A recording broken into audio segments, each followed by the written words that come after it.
Ladies and gentlemen, it's time for us to talk about Video Game Donkeys, videos about video games universe, phase 18. Today I'm breaking down my entire plan for next year's videos. I want to be completely transparent with you guys next year. No surprises, I want no twists, no curveballs, no saying this is Black Myth Wukong and then playing the far superior Black Ops 6. Little Donkey Bro Army, I have seen the future of AAA gaming, and it is mostly games where you hit people with a sword, and Nintendo Switch 2. I got huge leaks and huge news on Nintendo Switch 2. Trust me, bros. And it is supposed to release in late 2022, early 2023. Ask and you shall receive. Nobody asked me to play Soul Edge for PS1, but that is what you will receive anyway as the first video in January, because I like Soul Calibur. And then we're going to be wrapping things up for the big January reveal of the Switch 2. Nintendo has already started preparing the mass production for the next-gen Switch, which will be launched in 2021.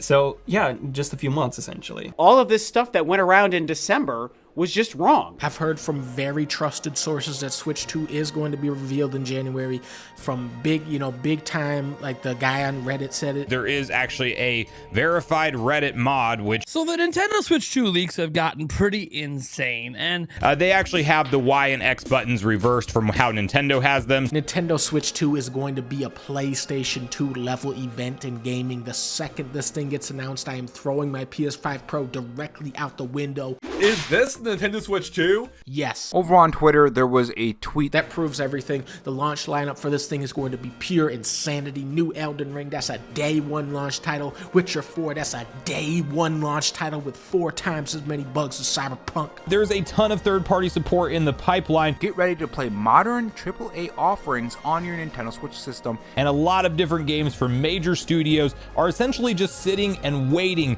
to port their games to the next generation Nintendo console. So there you have it. Bloodborne is a day one launch title for Switch 2. It's going to be 60 FPS, 5K. And here is the logo. It's essentially Nintendo Switch with the Switch logo, but there's a 2 next to the logo. Which confirms everything that I've been saying. Everything about Switch 2 is going to be 2 themed. Mario Odyssey 2, that's coming day one. Pikmin 4 2, that's day one. F-Zero? No, F1. But wait, there's more.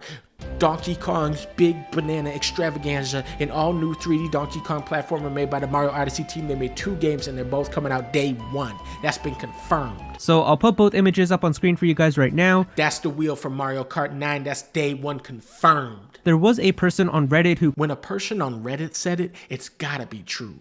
Either all this is right or it's gonna be like 1-2 Switch and Funky Barn.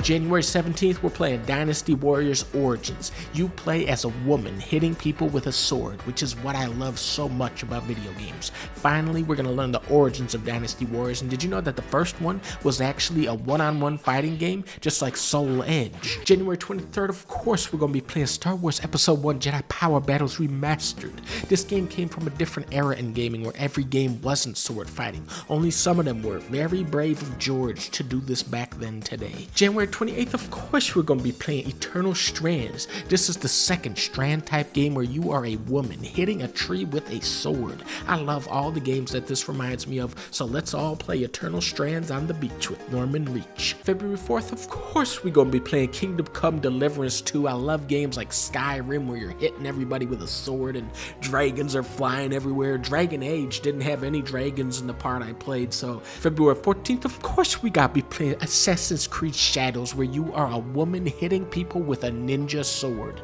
I'm really going to be focusing on the quality of the shadows in this game and, how they stack up to the shadows from Shadow Generations. February 18th, of course, I'm going to have to be doing a video for Avowed. Definitely getting big Skyrim, hitting people with a sword type of vibes off this one. I love sword fighting to be in every game every time, and it's just like Skyrim, and it makes you wonder why they don't do a Skyrim 2, which is coming to the Nintendo Switch 2 on day one confirmed. Then on February 21st, we have to do a video about pirate yakuza in Hawaii.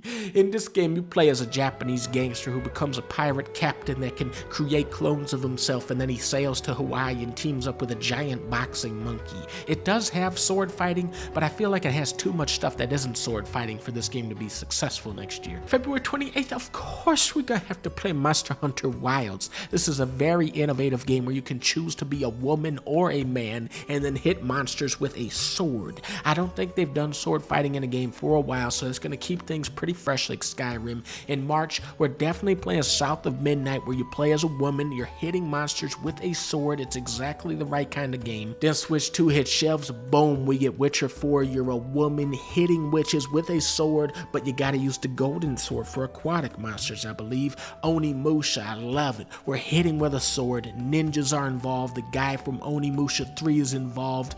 Ghost of Yoti looks phenomenal. We're doing ninjas for a change and hitting with a sword, kinda like Skyrim. Then I'm gonna play Skyrim for the first time. I've never played it yet. I've heard great things. To me, it sounds a lot like Skyrim. Then Fable is coming out. You're the woman from Fable 3 with a sword, hitting people with it. It's what we love to see. Then we got Black Myth Wu Chang, Fallen Feathers from the Butt of a Swan. It's a woman-based game with swords like Bloodborne and Sekiro. Kinda got that ninja flavoring to it that we love to see. Phantom Blade Zero, you are a woman ninja hitting people with a sword. Project the Perceiver, now this looks really interesting. You play as a woman ninja with a sword. You're hitting people with the damn thing. It's such an original premise. Where winds meet, you're a man ninja.